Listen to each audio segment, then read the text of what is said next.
आज हम लोग इस वीडियो में प्रूफ करेंगे कन्वर्स ऑफ थेल्स थ्योरम को। लास्ट वीडियो में हम लोग प्रूफ किए थे थेल्स थ्योरम को, ठीक है। तो इसमें सबसे पहले हम लोग देखते हैं स्टेटमेंट को। स्टेटमेंट है if A line is drawn if A line divides any two sides of A triangle, यानी एक लाइन है जो कि डिवाइड कर रहा है किसी भी दो साइड, ट्रायंगल की किसी भी दो साइड को, ठीक है। ये रहा triangle A B C, triangle A B C. इस ट्रायंगल ए बी सी को एक लाइन है जो कि डिवाइड कर रहा है किसी भी दो साइड को। अगर हम वो लाइन ले लेते हैं, कौन सा, ये वाला लाइन, ठीक है, जो कि डिवाइड कर रहा है किसको, लाइन ए बी की और साइड ए बी और साइड ए सी को, और वो दो पॉइंट कौन सा है, डी और ई। ये हो गया यहाँ पर sides of A triangle in the same ratio, ठीक है। अब ये जो लाइन है इस दोनों साइड को डिवाइड कर रहा है किसमें, सेम रेशियो में। सेम रेशियो में डिवाइड कर रहा है मीन्स कि A D by D B, इस साइड का रेशियो जो है वो इक्वल है किसके, इस साइड के रेशियो के, यानी कि ए by E C, A by E सी, ठीक है। ये गिवन है, ठीक। अब नेक्स्ट कर रहा है देन, अगर ऐसा हो रहा है तब then the line must be parallel to the third side. अगर ऐसा हो रहा है तब जाकर ये जो लाइन होगा वो थर्ड साइड के पैरेलल होगा। यानी कहने का मतलब ये हो गया कि किसी भी ट्रायंगल में अगर कोई एक लाइन दो साइड को, अगर कोई एक लाइन दो साइड को सेम रेशियो में डिवाइड कर रहा है, दो साइड को सेम रेशियो में डिवाइड कर रहा है, तब जाकर के वो लाइन जो होगा जो कि दोनों साइड को सेम रेशियो में डिवाइड कर रहा है, वो लाइन थर्ड साइड के पैरेलल होना चाहिए, वो लाइन थर्ड साइड के पैरेलल होना चाहिए। यही हम लोग को क्या करना है, प्रूफ करना है, ठीक है। ये गिवन है if A D by D B equals to A by E C, then D E parallel to B C. ये क्या करना है, प्रूफ करना है। D E parallel to B C क्या करना है, प्रूफ करना है। और ये कन्वर्स ऑफ थेल्स थ्योरम कैसे हुआ, तो थेल्स थ्योरम में क्या था, D E parallel to B C था। थेल्स थ्योरम में क्या था, D E parallel to B C था, यानी ये वहाँ पर गिवन था D parallel to B C. Then proof that A D by D B equals to A by E C हम लोग प्रूफ किए थे। वो क्या था, थेल्स थ्योरम। इसमें इसका उल्टा हो रहा है, इसलिए इसको हम क्या बोलते हैं, इसको कन्वर्स ऑफ थेल्स थ्योरम बोलते हैं, ठीक है। तो चलिएगा इसको हम लोग प्रूफ करते हैं।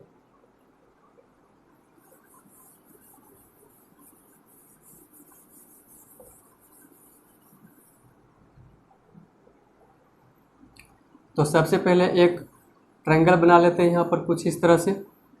ये हो गया ए बी और सी, एक लाइन है जो कि इस दोनों साइड को सेम रेशियो में डिवाइड कर रहा है। इस पॉइंट का नाम है डी और इस पॉइंट का नाम है ई। तो किसी भी थ्योरम को प्रूफ करते हैं तो उसमें सबसे पहले जो हम लोग लिखते हैं, क्या लिखते हैं, गिवन, यानी क्या दिया हुआ है सो लिखते हैं। तो गिवन इस स्टेटमेंट के अकॉर्डिंग हम एक फिगर बना लिए, ठीक है। अब इस दोनों को मिला करके क्या लिखते हैं, गिवन में लिखते हैं, ठीक है। Given a triangle A B C, a triangle A B C in which a triangle A B C है, इन विच, जिसमें कि क्या दिया हुआ है, इस दोनों साइड का रेशियो सेम है। इन विच ए डी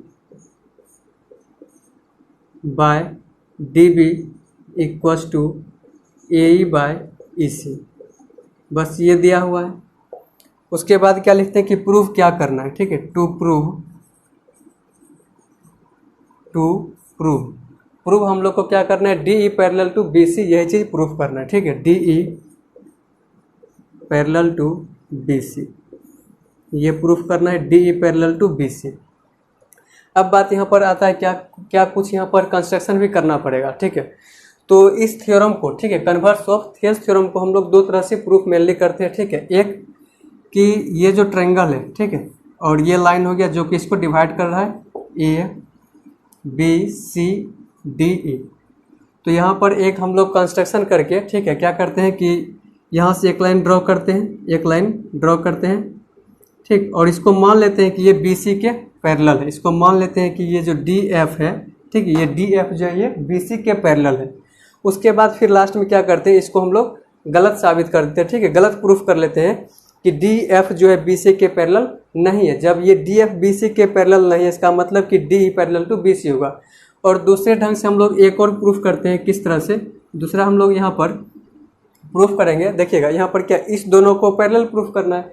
तो पैरेलल प्रूफ करना है तो वो जो आता है कि क्लास 9 हम लोग क्या पढ़ते हैं, कोरस्पोंडिंग एंगल्स वाला जो थ्योरम था, ठीक है। ये दो लाइंस अगर पैरेलल रहता है, ये दो लाइंस क्या रहता है, पैरेलल, लाइन एल और एम, और एक ट्रांसवर्सल लाइन होता है जो कि इस दोनों लाइन को क्या करता है, इंटरसेक्ट करता है, तब जा करके यहाँ पर ये एंगल और ये एंगल क्या होता है, आपस में इक्वल होता है, जिसको क्या बोलते हैं, कोरस्पोंडिंग एंगल बोलते हैं। लेकिन कब, लेकिन ये दोनों एंगल कब इक्वल था, जब ये दोनों लाइन एल और लाइन एम क्या था, पैरेलल था। अब इसी के कन्वर्स हम बोल सकते हैं, अगर ये दो लाइन, अगर ये दो एंगल इक्वल होगा, इसका मतलब कि लाइन एल और लाइन एम क्या होगा, पैरेलल होगा उसके कन्वर्स से, ठीक है। तो यहाँ भी हमको क्या प्रूफ करना है कि D E parallel to B C proof करना है, D E parallel to B C. अगर हम किसी भी तरह से ये कर दें कि ये एंगल और ये एंगल को अगर हम इक्वल ला दें, ये एंगल और ये एंगल को अगर हम इक्वल ला दें, तो हम इस थ्योरम से, कोरस्पोंडिंग एंगल के थ्योरम से हम बोल सकते हैं कि D E parallel to B C हो जाएगा इसके कन्वर्स से, ठीक है। जब ये लाइन और ये लाइन क्या हो रहा है, जब ये दो लाइन आपस में पैरेलल है तो कोरस्पोंडिंग एंगल्स आर इक्वल। अब इसका कन्वर्स कि अगर ये दो कोरस्पोंडिंग एंगल इक्वल हो रहा है, ठीक है, अगर ये दो एंगल इक्वल हो रहा है, इसका मतलब कि ये लाइन क्या होना चाहिए, पैरेलल होना चाहिए। तो इसी के बेसिस पर हम लोग यहाँ पर क्या करेंगे, इस दोनों एंगल को इक्वल प्रूफ कर लेंगे। उसके बाद हम लोग इजी वे में बोल देंगे D E parallel to B C हो जाएगा। तो सबसे पहले हम लोग इसी मेथड से इसको क्या करते हैं, प्रूफ करते हैं, ठीक है। अब बात यहाँ पर ये रहा कि इस दोनों एंगल को इक्वल कैसे प्रूफ करेंगे, ठीक है, इस दोनों एंगल को इक्वल कैसे प्रूफ करेंगे। तो यहाँ पर सबसे पहले हम लोग ये देखेंगे कि दिया हुआ क्या है। यहाँ पर एंगल का बात कहीं भी नहीं किया गया, लेकिन हाँ एक चीज़ दिया हुआ है, वो क्या दिया हुआ है कि A D by D B equals to A E by E C. तो ए डी तो यहीं तक है, यहाँ तक है, ये हो गया A D by D B, फिर यहाँ से ये आ गया, उसके बाद ए ई, फिर उसी तरह से इधर ए ई हो गया और ये ई सी हो गया।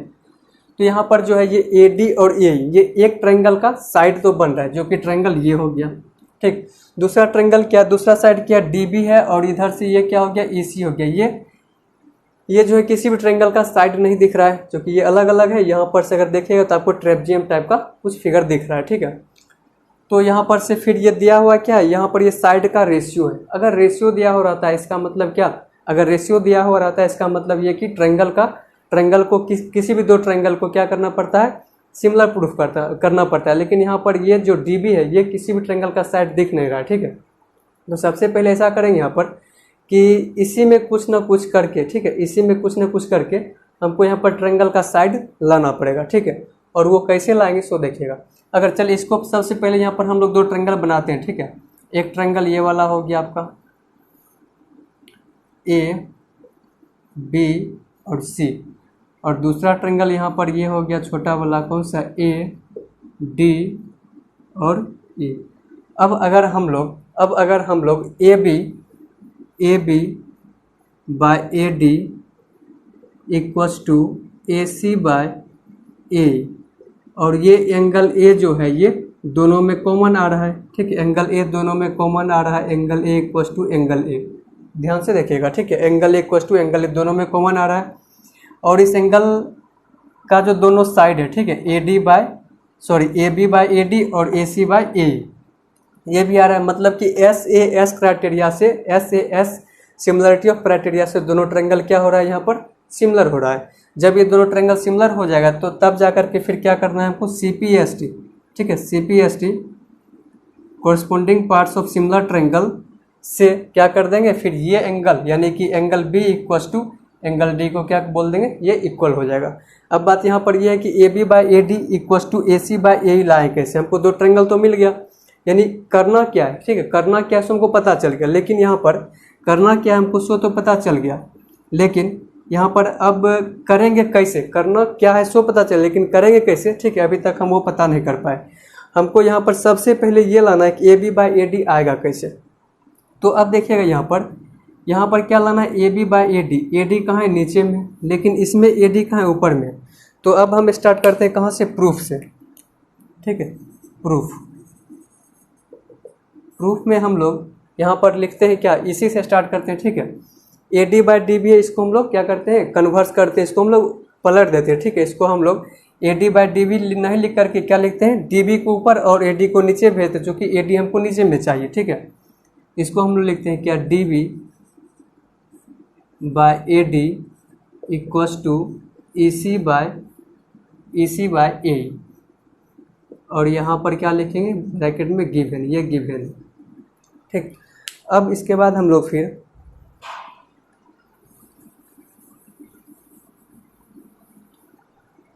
हम लोग इसमें यूज कर लेंगे क्या, कोरोलरी ऑफ थेल्स थ्योरम, ठीक है। कोरोलरी ऑफ थेल्स थ्योरम में क्या किए थे, +1 किए थे दोनों साइड, ठीक है। तो यहाँ पर अब हम लोग DB by AD +1 equals to EC by AE +1, अगर ऐसा कर दिए, ठीक है। उसके बाद फिर जाकर अब क्या होगा, इसका एलसीएम हो जाएगा AD DB + AD equals to EC + AE by AE। तो यहाँ से ये आ जाएगा आपका क्या, DB + AD, ये क्या आ गया, AB आ गया है, यहाँ से क्या आ गया, AB by AD equals to इधर से EC + AE, ये पूरा क्या आ गया, यहाँ से AC बाय EC। तो यहाँ से अब देखिएगा इस दोनों ट्रायंगल में क्या आ गया है, AB बाय AD आ गया है, ठीक है। उसके बाद AC बाय AE आ गया है, ठीक है। और यहाँ पर क्या हो गया, दोनों एंगल कॉमन आ गया, ठीक। Angle A equals to angle A, ये क्या आ गया, कॉमन। अब हम लोग बोल सकते हैं therefore triangle ABC similar to triangle ADE by SAS similarity of criteria से, ठीक है। अब जैसे ये दोनों ट्रायंगल क्या हो गया, सिमिलर हो गया, उसके बाद अब हम लोग बोल सकते हैं क्या, कि इसका जो होगा कोरस्पॉन्डिंग एंगल्स वो भी क्या होगा, इक्वल होगा। Therefore angle B equals to angle D by CPST। अब यहाँ से क्या हो गया, CPST से एंगल B और एंगल D इक्वल हो गया, ठीक है।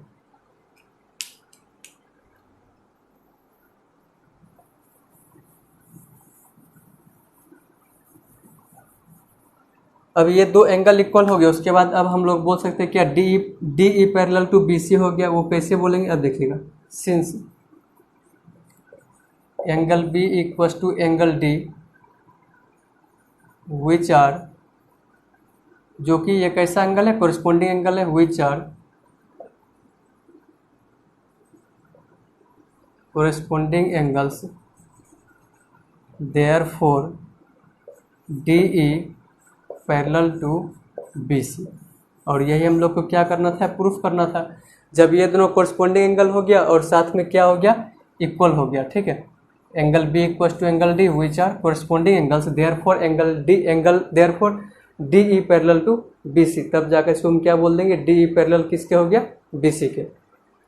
अब यहाँ पर आप एक बात ये सोच रहे होंगे कि AD by DB equal to AE by EC, अगर इसी में +1 हम लोग करेंगे तो फिर उससे क्या होगा, तो उससे ये दोनों ट्रायंगल जो है वो सिमिलर शायद नहीं हो पाएगा, इसीलिए कि यहाँ पर जैसे +1 करेंगे तो AD + DB आ जाएगा, AD + DB, और नीचे में क्या आ रहा है, नीचे में DB आएगा। इधर कहीं भी DB आपको नहीं दिख रहा है, D यहाँ और B यहाँ पर है, ठीक है। चूँकि नहीं समझ रहे हैं, यहाँ पर आपका आएगा, यदि आप यहीं से +1 ऐड कीजिएगा तो यहाँ से आपका आ जाएगा AD by DB +1 equal to AE by EC +1, LCM लीजिएगा तो AD + DB, और ये पूरा हो जाएगा आपका क्या, AB हो जाएगा बाय DB हो जाएगा। लेकिन यहाँ पर हमको क्या लाना है, AB बाय AD लाना है, और आ क्या रहा है, AB बाय DB आ रहा है, ठीक है, जो कि गलत हो जाएगा। इसीलिए सबसे पहले क्या किया, इसको कन्वर्स कर लिए, ठीक है, इसको पलट दिए, और वो हम किसको देखते हैं उसको पलटे हैं। हमको यहाँ पर दो ट्रायंगल तो मिल गया, एक छोटा वाला ट्रायंगल, एक बड़ा वाला ट्रायंगल, ठीक है। और उस दोनों को सिमिलर करने के बाद, और सिमिलर किससे हो गया, ऐसे हो गया। उसके बाद फिर सिमिलर हो जाने के बाद कोरिस्पोंडिंग एंगल को हम लोग क्या बोल दिए, इक्वल बोल दिए, कहाँ से, बाय CPST। यहाँ पर CPCT नहीं, CPCT होता है किसमें, कॉन्ग्रुएंस ट्रायंगल में, यहाँ पर क्या सिमिलर ट्रायंगल है, तो सिमिलर ट्रायंगल के कोरस्पोंडिंग पार्ट्स आर इक्वल, ठीक है। तो उसके तहत हम लोग यहाँ पर दोनों एंगल्स को इक्वल बोल दिए। जैसे दोनों एंगल्स इक्वल हो गया, इसका मतलब कि ये दोनों लाइन क्या रहा होगा, पैरेलल रहा होगा। वो इसलिए कि अगर ये दो लाइन पैरेलल रहता है तब जाकर कोरस्पोंडिंग एंगल क्या होता है, इक्वल होता है। अब इसका उल्टा भी तो हो सकता है, कन्वर्स उसका, ठीक है। अगर दो एंगल आपस में इक्वल है, इस तरह से कोरस्पोंडिंग एंगल अगर इक्वल है, इसका मतलब कि ये दो लाइन क्या होना चाहिए, पैरेलल होना चाहिए। उसके तहत हम लोग इसको प्रूफ कर दिए। अब हम लोग नेक्स्ट वीडियो में इसको कंस्ट्रक्शन के हेल्प से, ठीक है, प्रूफ करेंगे कन्वर्स ऑफ थेस थ्योरम को। चलिए।